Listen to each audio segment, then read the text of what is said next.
నీకు తెలియని విషయాన్ని కనుక నువ్వు పుట్టించి కల్పించి యాడ్ చేసి మసాలాలు యాడ్ చేసి లోకంలోకి వదిలేస్తున్నావు అంటే ఆ ఎదుటి వ్యక్తి నష్టపోవడం సంగతి ఎలాగో అలా ఉంచండి.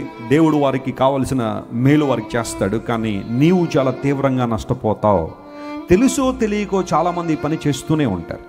మానవ స్వభావమే అది. లేని వార్తను ఏం చేయకూడదట, పుట్టించకూడదు. ఎవడో ఒకడు ఉంటాడు దుష్ట సంబంధి, వాడు ఒక లేని వార్తను పుట్టిస్తాడు. కొంతమంది దాన్ని భుజాల మీద ఎత్తేసుకుని ఇంక లోకమంతా చాటి చెప్పేయడమే మా గమ్యం, ఇదే మా జీవిత లక్ష్యం అన్నట్టుగా ఆ లేని వార్తలను చెప్పండి ఇతరులకు ఏం చేస్తూ ఉంటారు, స్ప్రెడ్ చేస్తూ ఉంటారు. మళ్ళీ ఎంత స్మార్ట్గా ఉంటారంటే ఏమోనండి ఇది మనకు జరిగిందో లేదో తెలియదు కానీ ఇలా అయిందటండి అన్నట్టుగా కొంతమంది లేని వార్తలన్నీ కూడా చెబుతున్నారు. జాగ్రత్త సుమ. ఎవరి గురించి అయినా, వాళ్ళు ఎవరైనా కావచ్చు, నీ ఇరుగు పొరుగు వారు కావచ్చు, నీ కుటుంబ సభ్యులు కావచ్చు, నీ బంధువులు కావచ్చు, నీ సంఘం కావచ్చు, నీ సేవకులు కావచ్చు, ఎవరైనా ఒక లేని వార్త నీ దగ్గరికి వస్తే అది నువ్వు చూడలేదు కాబట్టి, నువ్వు వినలేదు కాబట్టి అది వాస్తవమా కాదా నిర్ధారించుకునేంత వరకు కూడా జాగ్రత్త.